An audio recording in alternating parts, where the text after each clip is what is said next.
नमस्कार, जय हिंद साथियों। अनपढ़ राजा का एक नया फरमान आया है। आप जानते हैं अनपढ़ राजा को, हमेशा वो एक नया नया फरमान आपको देते हैं जब भी देश पर कोई संकट आया था। आपको याद होगा कोरोना जब आया था, उन्होंने कहा ताली बजाओ मेरे दोस्तों, थाली बजाओ मेरे दोस्तों, दिया जलाओ मेरे दोस्तों, कोरोना ठीक हो जाएगा। और इस मूर्खतापूर्ण योजना में पूरा देश उनके साथ खड़ा हो गया था।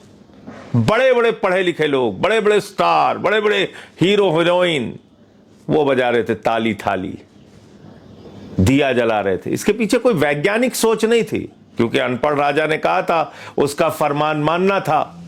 गोदी मीडिया भी गुणगान गा रहा था, हम लोगों पे सवाल उठा रहा था, अरे भैया तुम्हें दवा चाहिए या ताली चाहिए, थाली चाहिए, दिया जलाना चाहिए?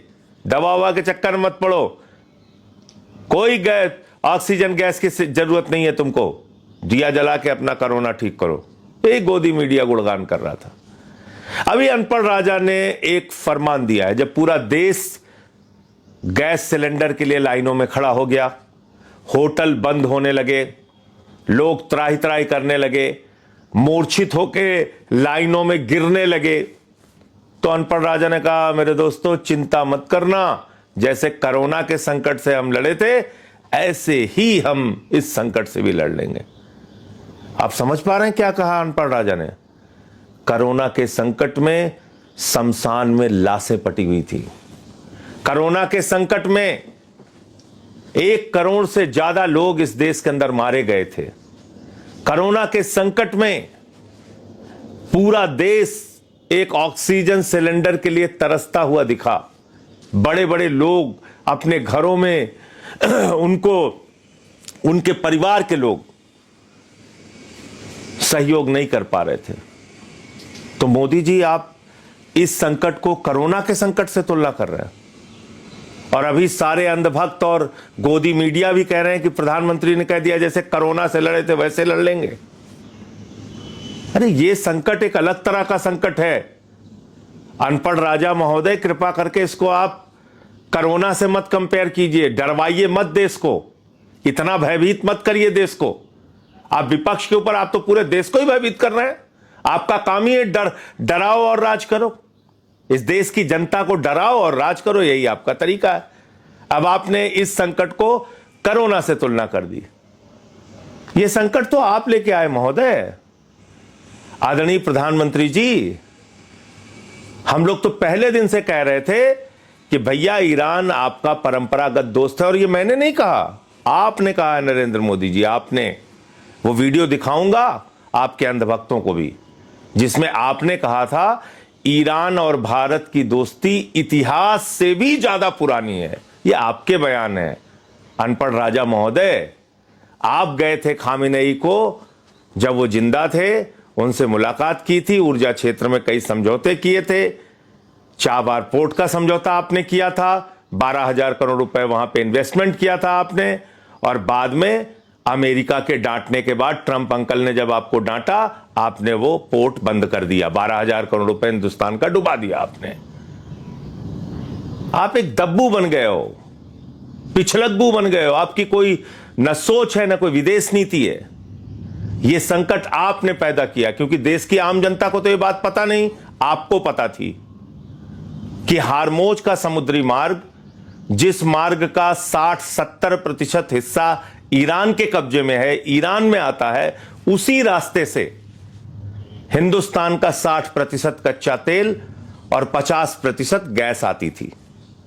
तो उस ईरान देश से आपको अपने रिश्ते बिगाड़ने की क्या जरूरत थी, जिसको आप खुद कहते थे कि वो इतिहास से भी पुराना हमारा दोस्त है।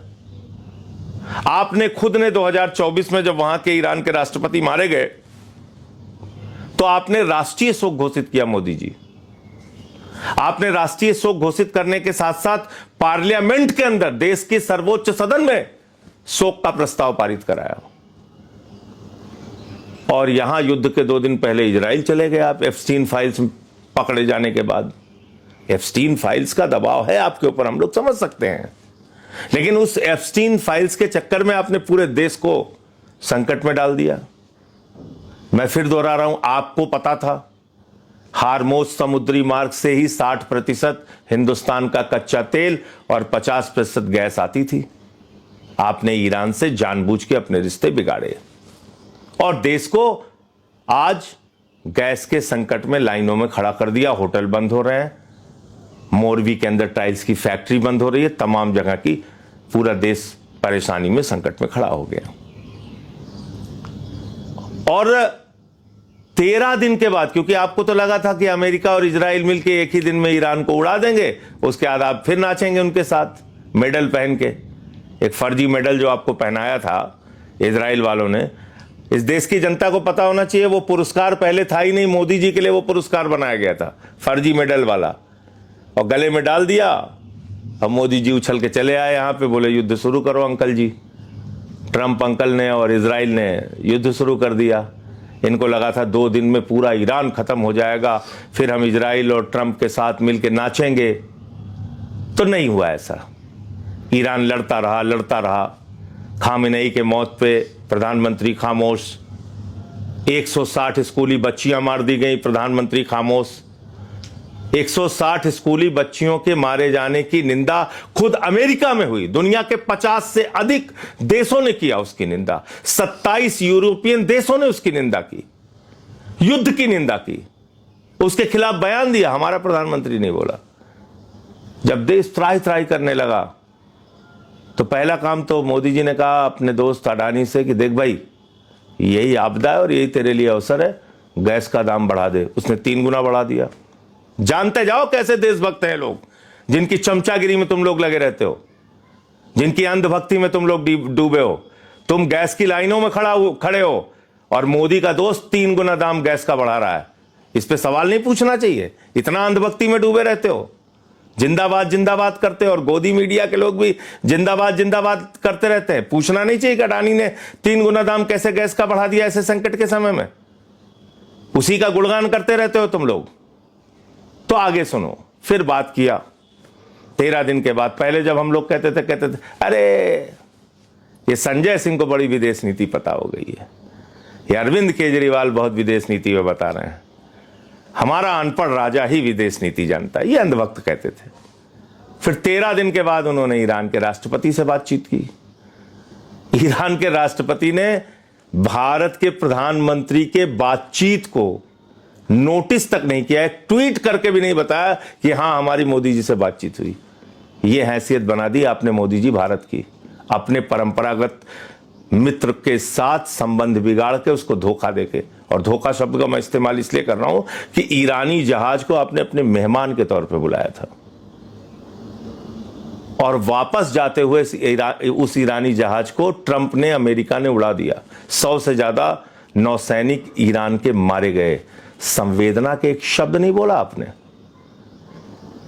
आपके घर पे कोई आपका दोस्त, कोई आपका मेहमान आए और वापस जाते समय उसको गोली मार दी जाए, उसकी हत्या हो जाए, आप इतना तक नहीं पूछोगे कि भैया क्या हुआ, उनके मां बाप से मिलोगे नहीं?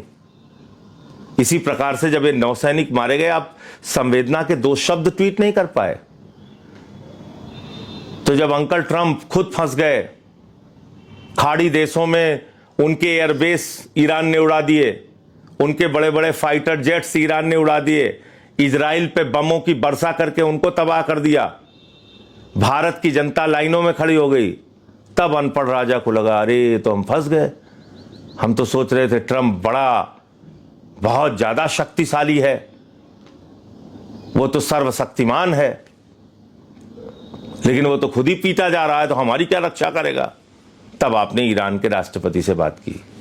अब आप देखिए, आपके घर में कोई मौत हुई हो, उस पे आप शोक संवेदना के एक शब्द नहीं पूछें और पूछे हाँ भाई आप क्या, मौसम का हाल कैसा है और क्या है, खुश हैं कि नहीं है, दिवाली कैसी मनाई, होली कैसी रही। ये तरीका होता है? ना तो खामेनेई की हत्या पर प्रधानमंत्री ने कोई बात की, ऐसा उन्होंने ट्वीट में कुछ नहीं बताया, ना तो उन्होंने बात की 160 बच्चियों की मौत पे, ना तो उन्होंने बात की